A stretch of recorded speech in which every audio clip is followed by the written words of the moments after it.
Good evening, everyone. My name is Jeremy, and I'm transgender.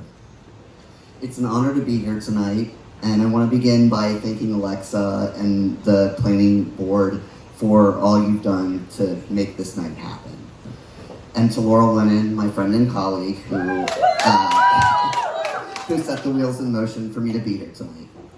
Your thoughtful planning and dedication has created a night that not only celebrates Chase Brexton, but also the spirit of care, compassion, and community that embodies this organization. Chase Brexton's impact reaches far beyond its clinics. It touches lives, uplifts families, and strengthens communities by ensuring that everyone, regardless of background or circumstance, has access to affirming, quality health care. Tonight we celebrate that mission and the countless individuals who make that possible. My friends who know me best like to say that I came out of the womb waving a rainbow flag. And they're not wrong. From a very early age, I was the textbook definition of a stereotypical lesbian. I mean, come on, I played softball for crying out loud. I remember being in the second grade, desperately wanting to cut my hair short like the boys. I hated the plaid jumpers of my Catholic school uniform, and all I wanted was to wear the blue pants and white shirts like the boys. When my classmates started pairing off, I even used to joke that I wanted to have a girlfriend like the rest of the boys. But being raised in a devoutly Catholic household meant that we did not talk about bodies, we did not talk about identity. If we had, it might not have taken me 46 years to say, my name is Jeremy, and I'm transgender, out loud.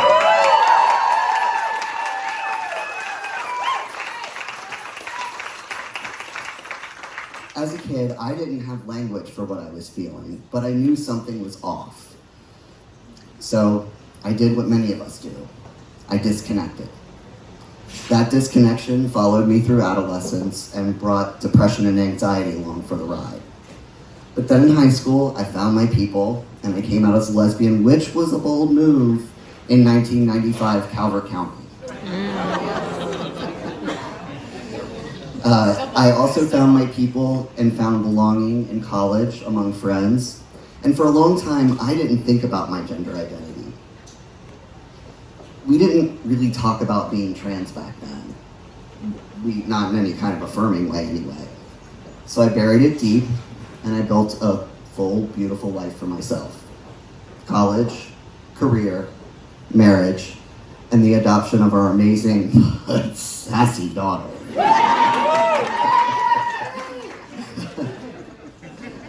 Then in 2021, I was diagnosed with breast cancer. What I'm about to say is going to sound extremely strange, but when I learned that the recommended treatment was a bilateral mastectomy, I was filled with joy.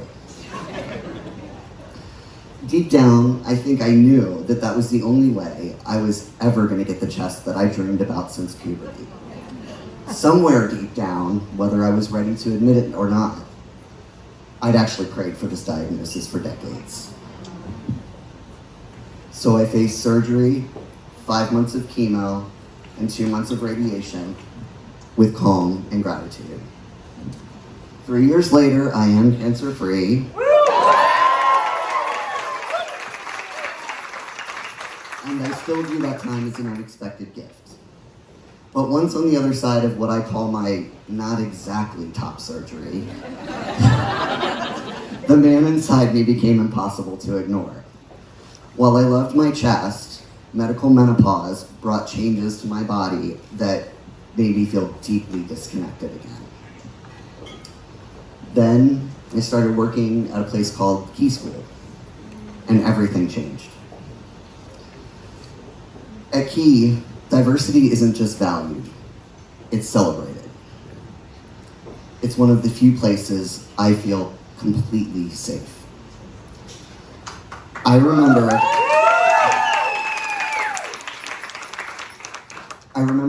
during my first year there, I sat in a room with a few faculty, and we were planning Transgender Day of Visibility, and I said, You know, in another time and another place, I might have been transgender.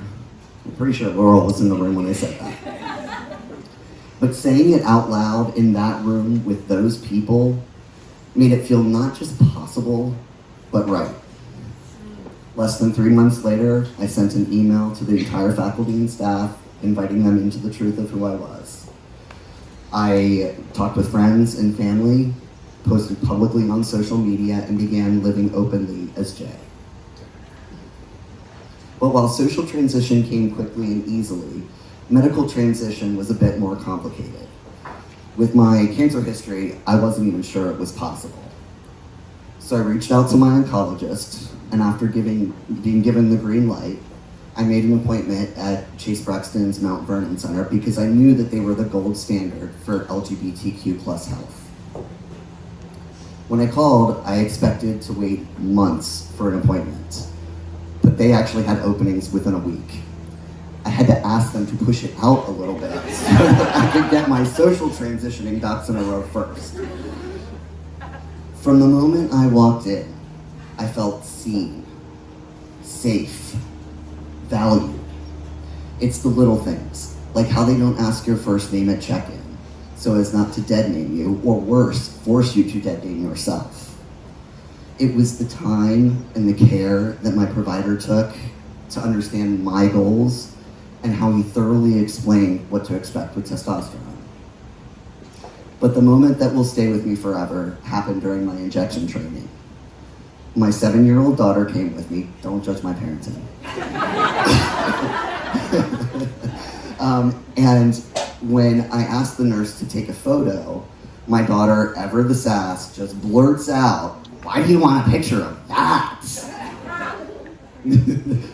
Well, without hesitation, I said, "Because I've been waiting 46 years for this."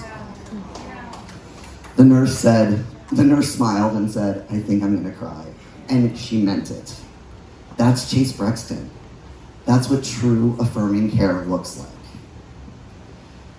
And while I can't say that Chase Brexton saved my life, I can say that they taught me what it was like to be truly alive. For years, I just existed. Now I'm living, fully, joyfully, authentically. If I could offer one piece of advice to the parents of trans kids, it's this: trust them. They know who they are long before the world tells them who to be. That's the beauty of kids.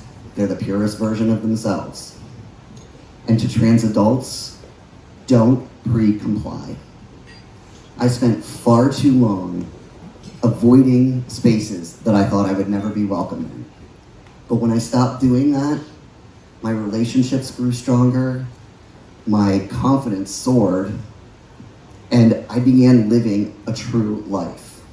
So don't let anyone tell you who you are or where you belong. I know the world is an extremely scary place right now, but the only way we can push back the vileness is by refusing to participate in our own oppression.